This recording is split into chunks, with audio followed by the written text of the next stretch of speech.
Salut, c'est Alain. Hollywood, c'est chouette. Bon, ça donne pas toujours une image très fidèle du Moyen-Âge, mais quand même. Quand James Bond défend vaillamment la couronne d'Angleterre et le monde. Hein? C'est pas le Moyen-Âge. Pourtant, j'ai vu une affiche de film.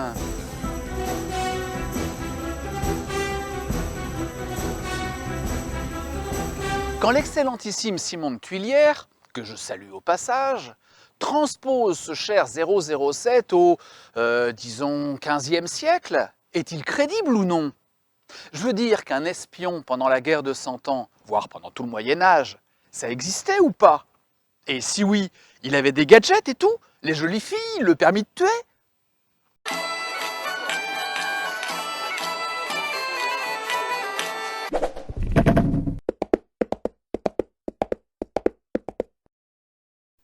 En fait, à la réflexion, je me demande si je ne me suis pas lancé dans une vidéo où il n'y a rien à dire.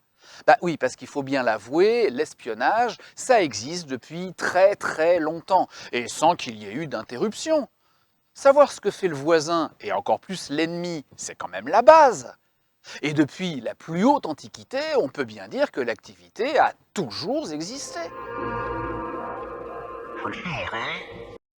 Mais bon, au niveau source, c'est pas simple. Bah oui, forcément, un agent secret, il est secret et n'est pas censé laisser de traces. Mais on entend quoi par espionnage en fait? C'est quoi ou qui un agent secret? On va déjà distinguer deux sortes de contextes. L'espionnage politique et l'espionnage militaire. Le premier qui concerne aussi bien la gouvernance d'un pays, duché, comté, est également transposable dans le domaine commercial, les guildes, ainsi que dans le domaine religieux bien sûr. Le deuxième, comme son nom l'indique, concerne la guerre et les activités militaires, qui sont loin d'être absentes au Moyen Âge. Alors concrètement, ça recouvre quoi? Déjà, il faut parler de l'activité du renseignement, la plus importante, car de tout temps, impossible de gouverner sans savoir. L'information, et ça n'a pas changé de nos jours, c'est le nerf de la puissance.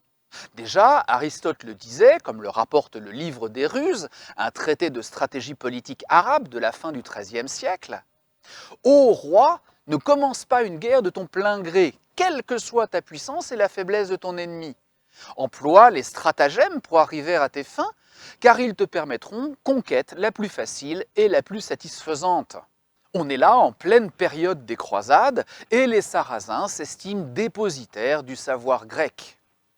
Au Moyen-Orient, comme en Occident, l'attaque frontale cède le pas à la ruse et au secret. Savoir, c'est la clé. C'est ce qui, de tout temps, permet d'anticiper les mouvements des ennemis, comme des alliés d'ailleurs, de ne pas être pris en défaut et d'être autant que possible en position de force. Louis XI, l'universel aragne, comme il fut surnommé, l'araignée qui tisse sa toile partout, en fera quasiment son credo. Ce que j'ai à vous dire ne peut être entendu que de vous. N'oublions pas aussi qu'en cas de bataille ou de fuite, le GPS n'est pas encore totalement au point, on va dire, et on ne dispose pas de carte d'état-major. En bref, sans orientation, repérage et renseignements de tous ordres, on ne sait pas où on se trouve, ni où peuvent se trouver ennemis et renforts éventuels. Ni les pièges du terrain, comme une rivière empêchant la retraite, une hauteur permettant de se protéger, etc. La reconnaissance du terrain par les éclaireurs est primordiale, mais également l'infiltration en terrain inconnu pour connaître les positions des armées en présence, le soutien éventuel, la neutralité ou l'opposition de la population. Bref, tout ce qui pourrait éviter une déconfiture du type Crécy ou Azincourt. Ouais, les Français n'ont pas été très bons sur ce coup-là. On aurait pu éviter ça si on avait été plus malin et si l'info recueillie avait été utilisée correctement. Mais on va y revenir. Au-delà de la guerre, le renseignement permet de jauger voisins et partenaires, d'établir des alliances ou au contraire de changer d'allégeance, comme cela se fait très couramment dans le système féodal. Cela permet aussi tout simplement de gérer un État en sachant ce qui s'y passe.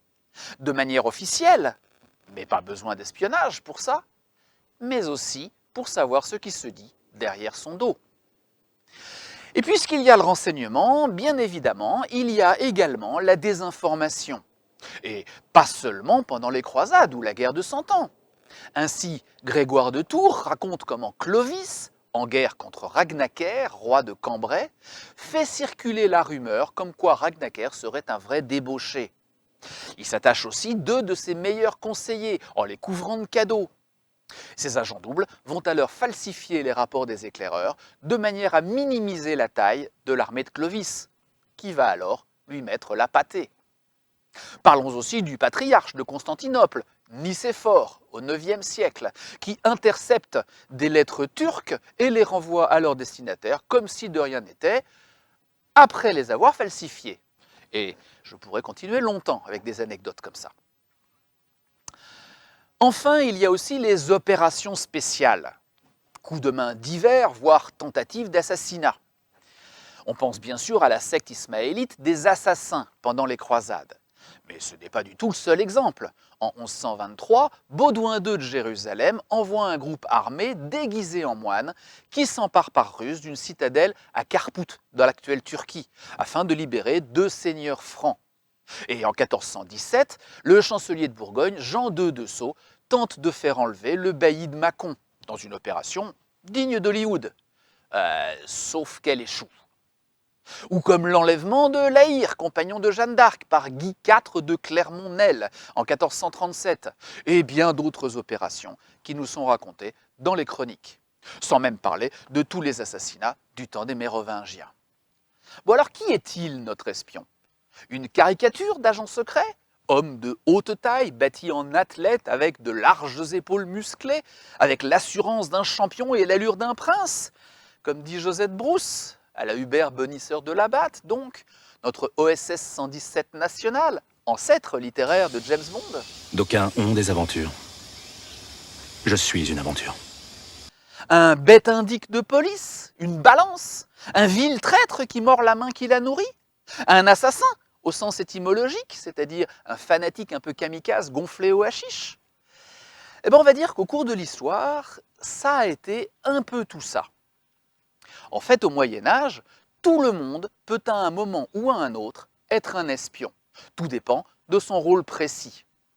Pour ce qui est de la tâche la plus basique, le transport de messages, mais aussi pour l'observation, on trouve en priorité tous les gens qui ont l'habitude de circuler. Les messagers eux-mêmes, qui peuvent jouer les espions en marge de leur activité officielle, les voyageurs de tout type, avec en particulier les pèlerins. Il y a d'ailleurs une histoire marrante à propos de Philippe de Mézières, un homme parti en pèlerinage à Jérusalem au XIVe siècle et qui rentre chez lui une fois son vœu accompli, non par bateau, mais par la route. Je ne raconte pas le voyage. Et une fois rentré, il écrit son carnet de route en quelque sorte, et l'édite sous le nom de Songe du vieil pèlerin. Jusque-là, rien à dire. On croirait un documentaire du National Geographic. Ouais, sauf que les documentaires à l'époque, ça n'existe pas. Et que son livre, est-ce seulement un carnet de route? Ou un état précis et stratégique de tout ce qu'il a rencontré comme châteaux, défenses, dispositifs militaires et sécuritaires dans tous les royaumes et cités traversés? Quelle était son intention réelle et à qui son ouvrage a-t-il réellement servi? Homme de guerre, au départ, il écrit même dans son ouvrage « Le métier subtil de l'espion est un jeu d'échecs qui sait prendre subtilement mat son adversaire. La quatrième règle que doit suivre un chef de guerre est une nécessité pour qui veut la victoire. C'est à savoir que le capitaine doit consacrer le tiers de ses finances dans l'emploi d'espions de toutes sortes, mais loyaux. Si cette règle est suivie à la lettre, les ennemis ne sauront se sauvegarder et ne seront aussi puissants. Alors, le capitaine, avec ses chevaliers, peut espérer une bonne conclusion à sa vaillante entreprise. Alors Philippe de Mézières, un simple pèlerin? Ou plutôt un agent et conseiller du roi de France? Et il ajoute d'ailleurs, il est indispensable que le rapport de ton espion soit fait si secrètement qu'aucune mention ne doit être entendue au sein de la cour royale, afin que les espions de tes ennemis, qui sont ou doivent être, si ton ennemi est sage, dans ta propre cour, conversant les uns avec les autres, ne puissent connaître les susdits espions et ne puissent être informés de leurs rapports. Belle mise en garde, s'il en est, que le monde grouille d'espions de tout genre. Paysans venus apporter leurs denrées ou impôts, artisans, serviteurs, bien sûr, ces hommes et femmes invisibles qui ne comptent pas plus qu'un meuble, mais qui ont des oreilles. Ah, vous avez la manière, pour sûr. Mais le roi vous fera pas confiance. Il compte que sur des gens du peuple, des gens comme moi. Comme cette mendiante espionnant Charles de Blois lors du siège de Quimper et à laquelle il avait fait l'aumône. Ah oui, parce qu'il n'y a pas que des hommes, évidemment. Les femmes aussi font de belles espionnes. Enfin, pas forcément belles dans le sens sexy et fatal. Ça, c'est à Hollywood. N'oublions pas que l'Église voit quand même d'un sale œil les coucheries en tout genre et la séduction tous azimuts.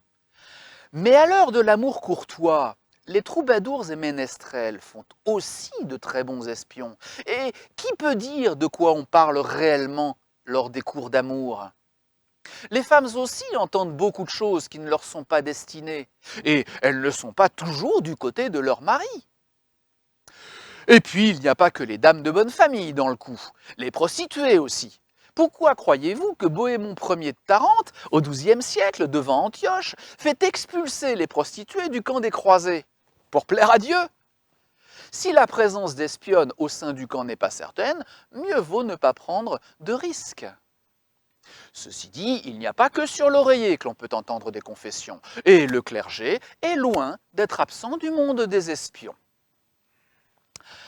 Bon alors, qu'est-ce qui motive tous ces gens-là? Eh bien, il n'y a rien de nouveau sous le soleil. L'argent, l'idéologie, la coercition et l'ego, ce que les anglo-saxons appellent aujourd'hui mice. On retrouve donc ce qu'on paye, en argent ou en terre, charges, bénéfices, mais aussi en remise de peine et oubli de l'échafaud. On retrouve les partisans, les fidèles, ceux qui se battent pour une conviction, une foi, une religion ou un pays. Ceux qu'on contraint en prenant leur famille en otage, par exemple, comme cette pauvre femme que la garnison de Châteaudun oblige à travailler pour le duc de Bourbon si elle veut revoir son mari en prisonnier. Et aussi, bien sûr, tous les insatisfaits de leur sort et ceux qui veulent se venger. Rien de nouveau, je vous le disais. Tous ces mécanismes fonctionnent très bien. Déjà, Végès, auteur romain très apprécié au Moyen-Âge, évoquait dans son traité de l'art militaire, De Re Militari en latin, les récompenses et punitions propres à motiver les espions. Et jusqu'à Christine de Pisan qui explique que le prince donnera de l'argent et promettra une grande récompense à son espion pour se garder de la trahison. Et en ces temps difficiles, pas besoin de fortune pour motiver les pauvres gens. Et puis, il y a les ambassadeurs, et toutes sortes de diplomates, bien sûr, habitués des cours princières, rompus à l'exercice de la dissimulation et de la négociation, ils n'ont pas que des missions officielles. Et tout le temps qu'ils sont là, affichés ostensiblement au vu et su de tous, ils agissent également dans l'ombre, aptes à approcher les plus puissants, entourés de leurs propres cours, nombreuses, ils voient, entendent, comprennent beaucoup de choses et peuvent retourner des convictions, subornés serviteurs et proches de la cour ennemie. Ce sont des ecclésiastiques, des nobles, comme ces missi dominici mis en place par Charlemagne, mais aussi des marchands qui, par nature, sillonnent le monde et pénètrent partout. Après tout, comment les Vikings ont-ils réussi à s'imposer si vite entre les 9e et 11e siècles? Parce que c'était des guerriers redoutables? Oui, sans doute. Mais n'oublions pas que c'était avant tout des marchands, présents dans toute l'Europe, jusqu'à Constantinople, et bien habitués à remonter l'information à propos des zones riches et profitables à piller. Bon, alors quels sont les outils de notre espion? D'abord, la dissimulation, évidemment, que ce soit en utilisant des personnes insoupçonnables ou en déguisant des agents. Froissart raconte comment Gaston III Phébus, comte de Béarn, avait un service de renseignement tellement bien organisé, je cite, qu'on ne fait rien dans ce pays ou ailleurs sans qu'il ne le sache tout de suite et même quand on s'en garde le mieux. À tel point qu'il devait employer un génie comme espion, qu'il recevait de nuit. Et quand le comte lui aurait demandé s'il pouvait connaître son apparence, le génie aurait répondu « Vous n'en avez que faire de savoir. Il suffise que vous m'entendiez et que je vous apporte de vraies nouvelles. » Nombreux sont donc ceux qui se déguisent. On en a de très nombreux exemples, et cela arrive même aux seigneurs, voire aux rois, à l'instar de Louis XI, qui, dit-on, aimait se mêler au peuple en s'habillant de manière très ordinaire, pour entendre ce qui se disait dans la rue. Et puis le renseignement, bien sûr, utilise de nombreux messagers qui véhiculent l'information secrète. Celle-ci, bien évidemment, ne doit pas tomber entre les mains ennemies. Mais comment faire ? C'est vrai, peu nombreux sont ceux qui savent lire, mais on ne peut pas miser là-dessus.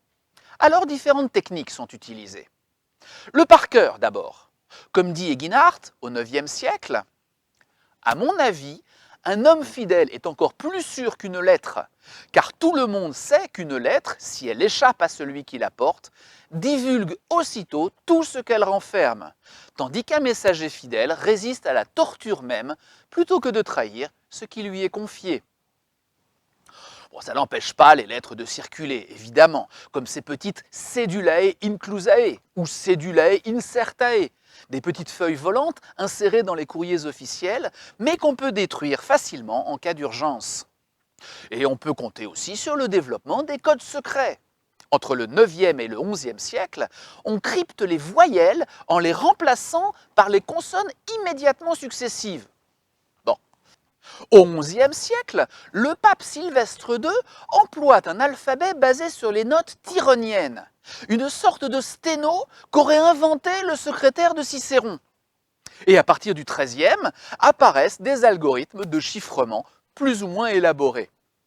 En 1466, apparaît même en Italie le premier véritable traité de cryptographie, De Componendis Cifris, d'un certain Battista Alberti.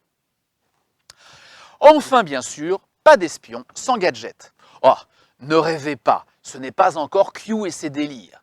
Mais on trouve bien mention de caches secrètes, double fond, bâtons de pèlerins creux, ainsi que d'objets bizarres comme ces échelles et engins étranges du Belli Fortis de Conrad Kaiser vers 1402. Alors, que risque l'espion, l'agent double, l'agent secret ? En fait, c'est plus compliqué qu'aujourd'hui. Bien sûr, l'accusation de haute trahison existe. S'apparentant à un crime de lèse-majesté, elle est punie extrêmement durement. De mort, bien sûr, mais aussi de tortures diverses, pré- et post-mortem. C'est qu'il faut dissuader quiconque de suivre le même chemin, évidemment. En temps de guerre, notamment, un espion peut très facilement être renvoyé chez son maître en pièces détachées. Mais en fait, à l'époque féodale, le changement d'allégeance est en quelque sorte normal et ne fait pas d'un individu un traître. Un chevalier qui quitte son seigneur pour un autre et qui donc met à sa disposition ses connaissances et son réseau ne commet pas d'acte de traîtrise. Qui est le chef du complot? Louis d'Orléans. Il pourra même retourner sa veste plusieurs fois, au gré des occasions, comme Renaud de Damartin, ami de Philippe Auguste, mais qui sera fidèle à la France ou à l'Angleterre au gré du vent. Ainsi, des comploteurs de toutes sortes sont très couramment pardonnés. Dans la noblesse, bien sûr, mais pas seulement. Après tout, parfois, la faute n'est pas bien grande, et un simple pèlerinage ou un bannissement peuvent suffire. Et puis la faute n'est pas tellement mise en regard du degré d'impact de la trahison sur la personne trahie, mais plutôt sur l'effet que cela peut avoir sur l'âme de l'espion. Et oui, dans une période religieuse, ça compte énormément. Alors, la confession elle-même, l'aveu, est déjà un facteur de pardon. Et s'il faut employer la torture pour cela, eh bien, c'est pour le bien de son âme, non? Pas pour des questions bassement terrestres, bien sûr. Bref, il y a tout un cadre de lois civiles et religieuses qui permettent d'évaluer la faute et de la punir. Parfois relativement doucement, finalement, ou pas du tout. Bon, et puis qui dit espionnage dit contre-espionnage. Car si les espions sont partout, on cherche évidemment à s'en prémunir. Comme Bohémond Ier de Tarente, dont je parlais tout à l'heure, qui ne fit pas que virer les prostituées de son campement, mais qui, nous dit Sébastien Mamrot dans les Passages d'Outre-mer, demanda à ses cuisiniers de préparer pour lui et ses officiers un lot d'espions turcs récemment arrêtés. Et alors qu'on les rôtissait, il fit courir le bruit par ses serviteurs qu'on améliorait l'ordinaire en mettant les espions à la broche. À la suite de quoi, je cite, « Les espies qui allaient avec la grande multitude du peuple pour voir cette grande merveille en furent épouvantés. » Et curieusement, le camp se vida de tous les espions restants. Intox manipulation, mais surtout contrôle et vigilance. On n'entre pas dans une cité comme cela, on n'approche pas les personnes ou les lieux stratégiques comme cela. Les portes sont surveillées par des gardes physionomistes qui connaissent leurs concitoyens et repèrent facilement les individus louches et les étrangers. Les auberges et tavernes également. Un couvre-feu est instauré pour éviter que n'importe qui se promène n'importe où, n'importe comment, etc. Il existe même des services dédiés, comme le Bureau des affaires barbares à Byzance, chargé du recueil d'informations sur les peuples qui entourent l'Empire et de se prémunir contre leurs propres actions. Et il y a bien sûr des services équivalents en Occident. Oui, mais alors, si l'espionnage était aussi répandu, si des ouvrages en font état et soulignent leur importance, de Végès à Christine de Pisan, en passant par le Jouvencel de Jean de Bueil, s'il existait autant d'espions et d'agents potentiels, en plus de ceux dont c'était véritablement le métier, experts en dissimulation ou personnes intouchables, comment se fait-il donc qu'il y ait eu autant d'échecs si manifestement évitables que Poitiers, Crécy, Oisincourt et autres? Eh bien tout ça, c'est à cause du fichu honneur de la chevalerie. Ben oui, il n'est pas honorable de gagner une bataille en sachant au départ où sont les pièges. Pendant longtemps, il a été considéré que c'était plus ou moins dégradant que d'épier, espionner, de chercher à savoir. À vaincre sans péril, on triomphe sans gloire, comme dit Don Gomez, le père de Chimène, à Rodrigue, El Cid Campeador. Si Jean Ier, roi de France, est surnommé le Bon, c'est parce qu'il est bon à la guerre, fort au combat, pas parce qu'il brille par sa subtilité et sa stratégie. Ça coûtera d'ailleurs très cher à la France après sa défaite de Poitiers. Et il faudra véritablement attendre Louis XI pour que l'espionnage et le renseignement aient en France l'importance stratégique qu'ils méritent. À la toute fin du Moyen Âge.